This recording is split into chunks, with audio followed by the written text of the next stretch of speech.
O engano do templo, a mentira do templo. Hoje, episódio 4, nós vamos continuar aprendendo o que na palavra está escrito, sim? Principalmente desde a visão do nosso Senhor Jesus Cristo. E é isso que eu quero trazer hoje aqui. Quando Jesus ele vai com os discípulos antes do sermão profético, antes do sermão que viria falar sobre os próximos tempos, dias, anos, eras, depois desse momento, desde o Jesus já entrando em Jerusalém, já sabendo que ia ser morto, e aí, nesse sermão profético, Jesus, ele expõe os discípulos, vão entrando em Jerusalém, vão olhando, vão entrando no templo, e os discípulos dizem a ele, olhando, né, ele se maravilha com a imensidão, com a construção do templo. E eu quero ver o que Jesus disse, porque Jesus fala sobre o destino do templo e também fala sobre aquilo que não faz mais sentido, uma vez que o verdadeiro templo está aí. E Mateus 24, versículo 1, diz: quando Jesus ia saindo do templo, aproximaram-se dele os seus discípulos para lhe mostrarem a estrutura do templo. Jesus, porém, lhes disse: não vedes tudo isto? Em verdade vos digo que não ficará aqui pedra sobre pedra que não seja derribada. Então, Jesus, ele vinha ensinando, Jesus vinha falando, Jesus vinha explicando, Jesus vinha dizendo que ele era o templo, que ele era o tabernáculo, que ele era aquele que havia de vir, que nele se cumpriam todas as coisas. E ele disse: vocês não entendem ainda, não entenderam nada. O que eu vou fazer com isso? Será derribado e não ficará pedra sobre pedra. Esse é o destino do templo. Esse é o destino de um templo que não foi feito pela vontade de Deus, que não foi Deus que determinou a construção desse templo, para você entender que Deus disse: eu não habito em coisas feitas pela mão do homem. Então esse templo já tinha acabado, já tinha chegado Jesus, já tinha dito: nem pedra sobre pedra vai ficar sobre essa. Mas eu quero te mostrar muito mais. Por quê? Porque quando a gente vê em João, né? Vamos em Mateus 15, quando na verdade os discípulos de Jesus, né? Eles iam colhendo, né, espigas, comendo com a mão suja, né? E aí, para você me dizer: não, mas isso é tradição, não, mas isso eu aprendi, não, mas isso é de uma igreja centenária, bicentenária, 4 séculos, não tem problema, irmão. A igreja verdadeira do Senhor, ela tem 20 séculos.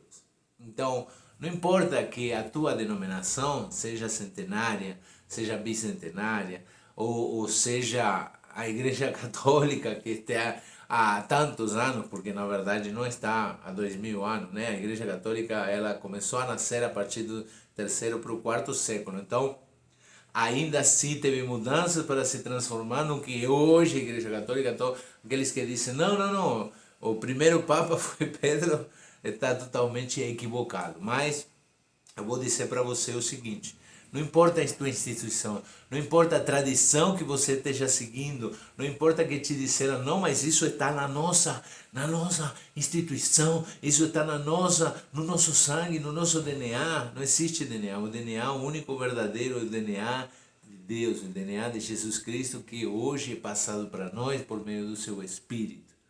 E aqui eu vou derrubar qualquer falácia sobre tradição, né? Para vocês aprenderem, entenderem e ter argumentos para você apresentar para os outros. Mateus 15, os discípulos chegam, comem espigas, e aí os fariseus lhe perguntam, né? Por que transgridem os teus discípulos a tradição dos anciãos, pois não lavam as mãos quando comem pão? E Jesus, respondendo, lhe disse: por que transgredis vós também o mandamento de Deus pela vossa tradição? Você entendeu? Jesus disse: por que você transgrede a tradição? Jesus disse: mas o problema é vocês. Vocês é que transgridem o mandamento de Deus para seguir a sua tradição. Se a tradição atrapalha para você seguir a palavra de Deus, na verdade, a tradição que está errada. mas eu não segui a tradição, não significa que estou pecando contra ninguém, porque meus pais, os pais e não sei o que, não tem valor. O que tem valor é a palavra de Deus. Agora, Jesus disse assim, e olha o exemplo que Jesus põe para você entender que aquilo que eu falo, que o engano do templo, ele serve para colocar para cima de você uma validação sobre a instituição igreja, sobre a autoridade dela no templo e não nas pessoas. E não só isso, se eu valido, se eu dou uma autoridade em cima do templo, obviamente eles vão para uma figura que é a figura do Antigo Testamento, onde tinha o templo de pedra e onde no templo de pedra tinha uma elite que servia. E aí validam para eles te disserem, opa, aqui está o templo, aí estava o templo, agora está o templo aqui. Esse que é o templo, esse é o verdadeiro, aí que é a igreja, você tem que ir aí, ali que é o lugar que Deus ordena a bênção, aí é o lugar onde a mão de Deus está aqui é o lugar que você deve, e aqui é o lugar que você deve entregar os seus dízimos e ofertas, aqui. E quem recebe? Eu. Quem recebe? Eles se colocam a si mesmo como portadores, como autoridades, como uma elite, como um diferencial, sendo que Cristo é as primícias, sendo que Cristo é o caminho, sendo que Cristo é agora a imagem de Melquisedeque, que a gente vai ver também, que recebe os dízimos, não mais de pessoas que morrem, não mais daqueles que morrem, mas agora é Cristo que recebe esse mandamento que é receber dízimos e ofertas. É Ele que pode receber. Mas eu já expliquei para você, quando Cristo recebe, não é uma elite que Deus determinou através de Cristo. Cristo deu para todos. E esses todos quem são? Pessoas. São aqueles que precisam. E aí eu vou te dar o que é a validação para isso. Mas eu vou dizer para você, porque Deus ordenou dizendo, honra teu pai e a tua mãe. Eu estou dizendo algo que é sublime, algo que Deus mandou, algo que está na sua palavra, honrar pai e mãe. Não tem maior e melhor pessoa, né, debaixo de Deus aqui na terra que os nossos pais. E nós fazermos isso para honrar os nossos pais, quem nos deu a vida. Claro, quem nos deu a vida é Deus, sim, mas através deles. Eles foram um instrumento de Deus para nos dar a vida aqui na terra. Então nós precisamos honrá-los. E ele disse, por que vocês transgredis esse mandamento? Honrar pai e mãe. E quem maldizer o seu pai e a sua mãe, certamente morrerá. E ele disse, opa, ele está dizendo, opa, honrar pai e mãe, mas quem não fizer, morrerá. Ou seja, quem não fizer, será condenado. Quem não fizer, morrerá nos seus pecados. Quem não fizer, já está condenado. E aí disse, mas vos disseis, qualquer que disser ao pai ou mãe, é oferta ao Senhor, o que poderias aproveitar de mim, esse não precisa honrar nem a seu pai, nem a sua mãe. E assim invalidaste pela vossa tradição o mandamento de Deus. Hipócritas, bem profetizou Isaías ao vosso respeito, dizendo, esse povo se aproxima de mim com a sua boca, me honra com os seus lábios, mas seu coração está longe de mim. E se lembra o exemplo que dei ontem? O exemplo que dei ontem tem a ver com isso. Jesus ele põe o exemplo pai e mãe, o mandamento de Deus, a imagem, né, o que significa ser, né, ser filhos aqui na terra.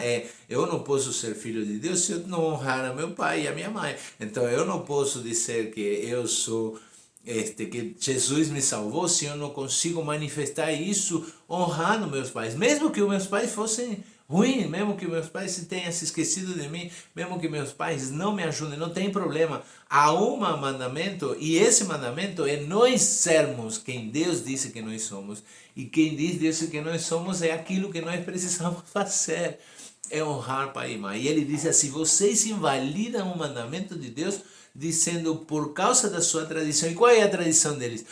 Você tem que dar o dízimo, você tem que entregar no templo. Esquece.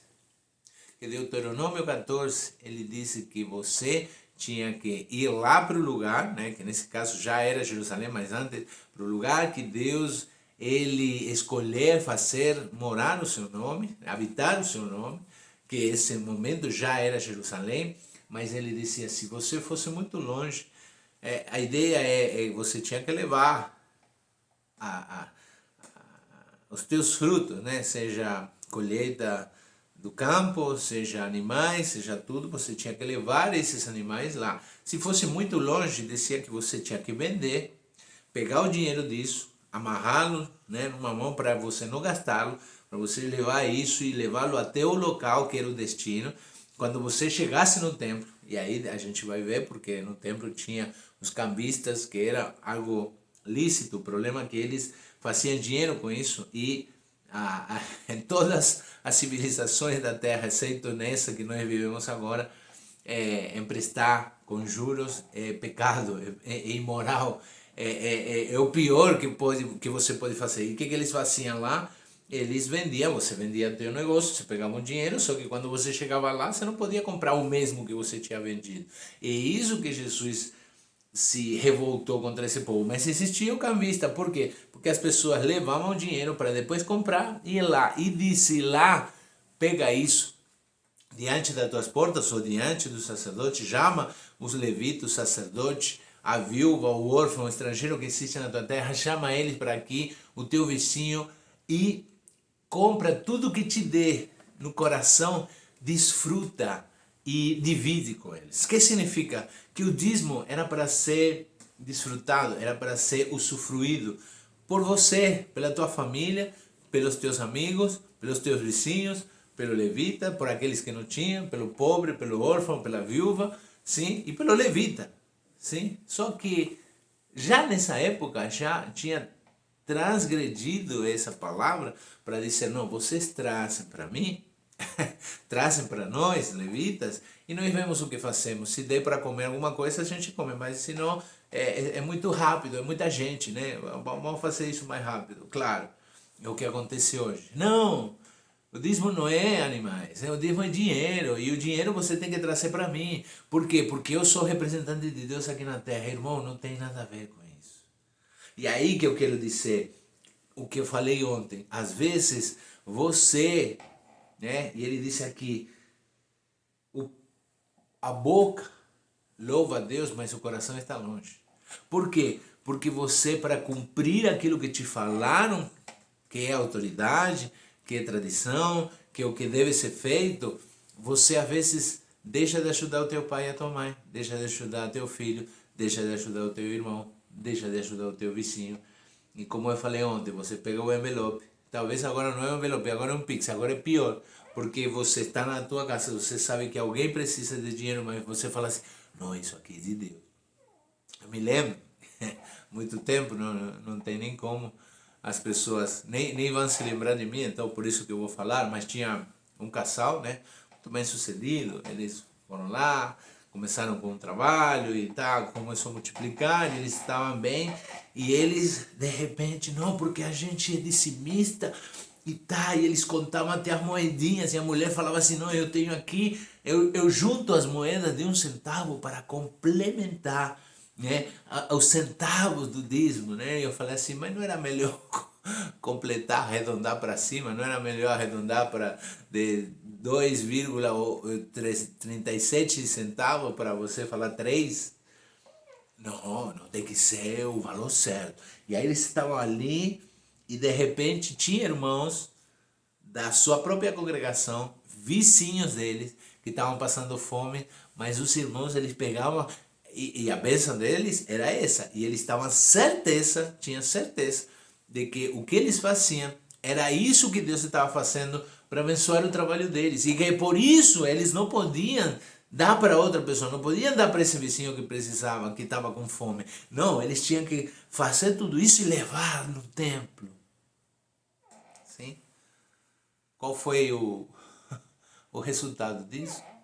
Depois de alguns anos, a sorte virou, o dinheiro que eles davam no dízimo não estava sendo multiplicado, eles pararam de dizimar, eles pararam de congregar. Primeiro, eles pararam de congregar porque começaram a trabalhar tanto e ganhar tanto dinheiro que pararam de congregar.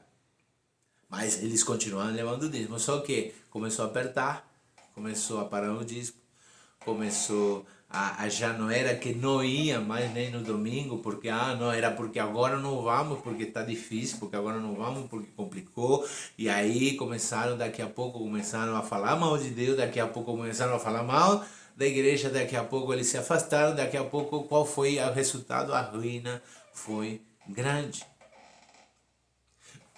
Por quê? Porque a fé, ela está fundamentada numa mentira. Porque a fé está fundamentada em algo que eles não tinham descanso, eles trabalhavam todo dia, sábado e domingo, que era o dia que podiam descansar, eles estavam fazendo outras coisas para tentar ganhar dinheiro, para tentar compensar, para tentar fazer mais. E aí, qual é o problema? Não descansavam em Cristo, não olhavam para o seu vizinho, não olhavam para o seu próximo. E, automaticamente, não é que isso voltou para eles e não estou nem condenando. Eu estou dizendo que no momento bom, eles faziam o que era bom. Mas no momento ruim, eles achavam que o bom que eles tinham feito não estava tendo resultado. E aí a revolta é com quem falou, a revolta era com supostamente o dono dessa verdade, que não era Deus, né? Mas eram aqueles que tinham enganado eles. E aí terminaram fazendo o quê? Se afastando da palavra, se afastando da igreja templo, e a sua ruína foi grande. Por quê? Porque a sua fé não estava fundamentada numa palavra verdadeira. E é isso que eu quero trazer para vocês, que às vezes você está pensando isso, não porque eu tenho que levar, não porque eu sou fiel, não porque eu sou discípulo, porque eu dou, mas quando alguém precisa, você faz ouvidos surdos, você fica cego. E é isso que Jesus não se agrada, é isso que Jesus disse que cuidado. Porque se você não honrar teu mãe e teu pai, se você não honrar Jesus, se você não dá para ele aquilo que ele é, tem a outra parte, que nós vamos chegar, mas não vou falar sobre isso hoje. Agora, aonde que eu quero chegar hoje com isso? É que a igreja não é somente o detentor, né? A igreja e os pastores e o templo e o engano. Eu quero desvendar esse engano quando te dizem que não, que é isso, que você tem que levar o dinheiro para lá, que eles são aqueles que têm autoridade. Ninguém tem autoridade, como disse, né? Aquele pastor famoso, né? Que disse que a voz profética do Brasil, que disse que você vai roubar a Deus se você deixar de você dar o lugar, né? No lugar, no templo de pedra, deixar de dar para eles, que são os pastores, que têm autoridade em Cristo. Agora, se você for para pensar, vamos falar assim, bom, beleza, os apóstolos, eles tinham autoridade? Tinha. Os apóstolos, eles eram reconhecidos pelo povo? Era. Eles tinham autoridade dada por Jesus? Tinha. Ok, então vamos ver o que acontecia lá. Eu falo assim, no Atos 2, no final do capítulo, diz que depois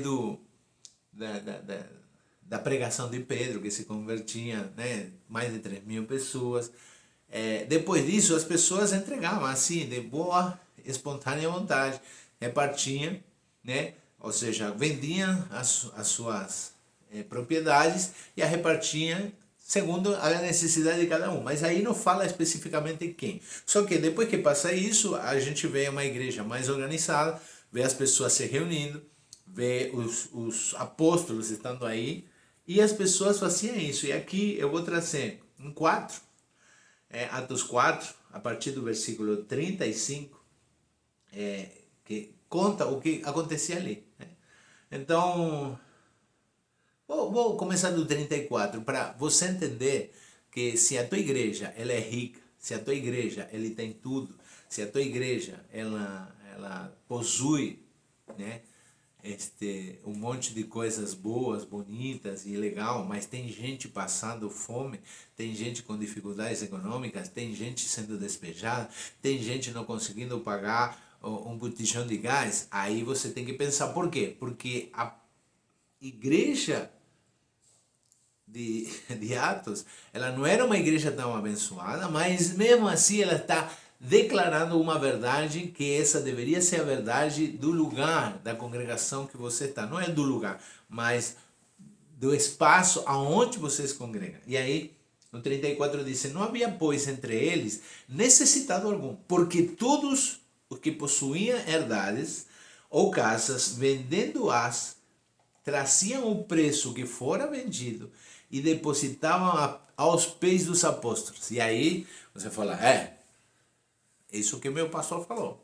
É isso que o pastor fala assim, sim. Mas aí eu te pergunto, Pedro, ele comprou carruagem, ele comprou carro, ele comprou mais barco para o negócio dele, né? Era isso? Ou qual era o propósito deles deixarem? Eles deixavam nos pés dos apóstolos porque sabiam que eles eram justos, sim? Sabiam que eles tinham autoridade, sabiam que eles reconheciam sua autoridade, sabiam que tinha autoridade sim, dada por Deus, para quê? O versículo seguinte, e repartia-se a cada um segundo a necessidade que cada um tinha. Que não era para ficar rico, não era para a manutenção do templo, não era para pregar o evangelho, não. O que as pessoas depositavam aqui, aos pés dos apóstolos, os apóstolos, eles estavam lá e recebiam esse valor porque eles eram justos para dividi-lo de volta a cada um segundo a sua necessidade, irmão. E se isso não acontece na tua igreja, se entra mais e devolve menos, é o que eu falava ontem. Uma coisa é o Estado, que é ímpio. Ele se jacta de não querer, de ser ateu, né? De não querer ter nada com nenhuma religião. Ok, mas é um Estado, mas é um poder, né? Imposto, né? Para nós.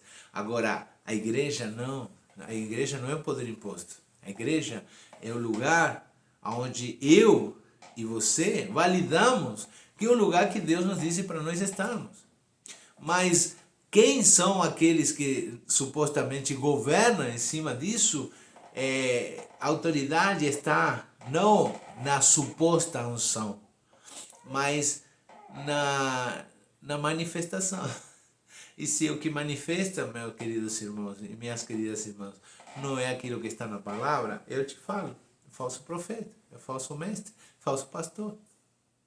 Ah, mas ele é tão abençoado, ele é uma bênção, claro. E como que não vai ser? Ele tem que ser uma bênção, ele tem que ser uma pessoa legal, ele tem que ser uma pessoa diferente, ele tem que ser, só que tudo isso não significa nada. Tudo isso você vai achar em empresário, você vai achar em outro tipo de líderes, você vai achar diferença entre pessoas, por exemplo, que fazem esporte, umas são mais, né, dadas e outras são mais introvertidas, mas geralmente líder, não importa se é líder espiritual, físico, governamental, ou empresarial, não, líder, ele já tem que ter uma característica assim, ok? Agora, isso não valida o que ele está fazendo errado.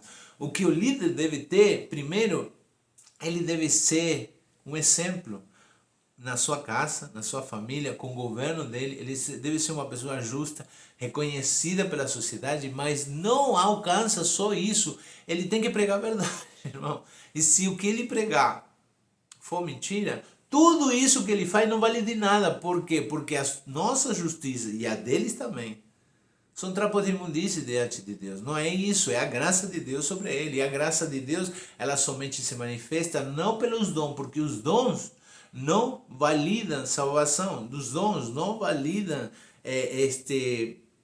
não é um carimbo, os dons sobre a obediência dessa pessoa. Não, mas os frutos sim. E se o fruto é podre, se o que sai da boca dele é mentira, então essa pessoa pode ser o que quiser, ela pode fazer descer fogo do céu, mas ele é um falso profeta. Entendeu? Agora, por que você está falando isso em específico? Porque, irmãos, é isso que hoje faz. Não dá lá, tem que dar aqui. Não, porque e se eu pegar isso para fazer uma obra de caridade? Não, irmão, tem que dar o dízimo aqui, como isso aí é pecado. Entendeu? Então, presta atenção que talvez essa mentira já cauterizou tanto a tua consciência que você às vezes faz isso. Você guarda o envelope, você vai passando. O teu filho está passando fome, o teu pai e a tua mãe estão passando fome, o teu vizinho está passando fome, o teu amigo está passando fome. O cara da rua está passando fome. Todo mundo está passando fome. Mas lá na igreja, o teu pastor, ele é rico, ele tem propriedades, ele tem investimento, ele tem mais dinheiro do que você, ele fica cada vez mais rico com isso. E você não vê retorno desse dinheiro que você põe para isso ser dividido em cada um segundo a sua necessidade, irmão, você já perdeu totalmente a consciência e você, por causa de uma tradição que foi ensinada por homens sem base bíblica, hoje você está abrindo mão e transgredindo o mandamento de Deus. E é isso que esse estudo de hoje. Amanhã temos mais, tem muito mais para aprender sobre o templo, sobre o engano do templo, o templo de pedra, mas agora a gente vai começar a falar sobre o templo do Espírito Santo, sobre como a igreja se manifesta, como isso se manifesta em questão de dízimos e ofertas e como o engano, né, torce de tal maneira a palavra de Deus que você não consegue mais entender o que é esse entregar, esse negar-se a si mesmo, carregar a cruz de Jesus e seguir Jesus para você manifestar quem Ele é você. Então vamos continuar nessa série. Deus abençoe você, Deus possa abrir a mente, os corações, os olhos, os ouvidos para que vocês ouçam, porque se a fé vem pelo ouvir e o ouvir, porque você só pode ouvir quando a palavra de Deus ela bate em você, porque assim como esse ouvir ele vem pela palavra de Deus, também a não fé, ou seja, a incredulidade ou a fé falsa, ela também vem por ouvir coisas falsas. E é isso que nós estamos aqui para aprender o que está na palavra de Deus. Não que eu falo o pastor Germán, que disse que é certo, que ele se jacta. Não, não, não. Eu só tenho a certeza de que isso está aqui escrito e eu mostro para vocês e vocês podem ler, vocês podem meditar, vocês podem estudar. E se você tiver alguma coisa, me fala qual é a tua experiência com isso, qual é a tua experiência com respeito àquilo que você está aprendendo e eu quero acompanhar vocês nesse caminhar. Nós não vendemos curso, nós não fazemos nada. Graças a Deus a gente tem a nossa renda, mas eu quero que vocês continuem aprendendo conosco, né? Vem compartilhar. Nós temos um WhatsApp, né, que é 11 55627111, onde você pode mandar uma mensagem, pedir oração, você pedir talvez um aconselhamento, mas se você quiser, você vai ganhar um e-book, que é um e-book sobre inteligência espiritual para você conseguir entender, interpretar isso, saber a diferença e a partir dali, se você quiser estudar conosco, nós temos todo, né, o estudo que a gente fala sobre a verdade, sobre o fundamento da verdade do Evangelho e a partir desse fundamento estudar a Bíblia, estudar Jesus, estudar o propósito dele, estudar a verdade, ser manifesta na tua vida. É isso que nós queremos fazer. Senhor meu Deus, te agradeço, Senhor, por esse momento, pela vida de cada um que nos escuta, Senhor. Sei somos poucos, mas o Senhor é aquele que nos chamou para talvez alcançar uma, duas, três, 100, não importa, mas a pessoa que ela ouve a tua palavra e ela é tocada pelo teu Espírito, ela vai manifestar, Senhor, as obras que foram preparadas para ela fazer antes da fundação desse mundo, Senhor. Que o Senhor alcance aqueles que virão a ser, a caminhar nessa senda. Sim, uma senda que não é fácil, uma senda de trabalho, de pregação, de coisas que as pessoas não estão acostumadas e que não querem ouvir.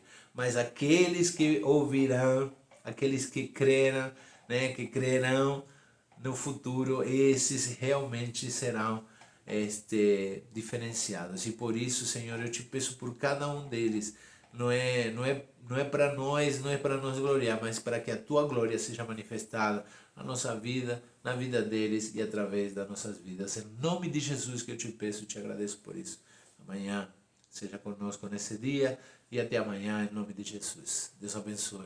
Um abraço.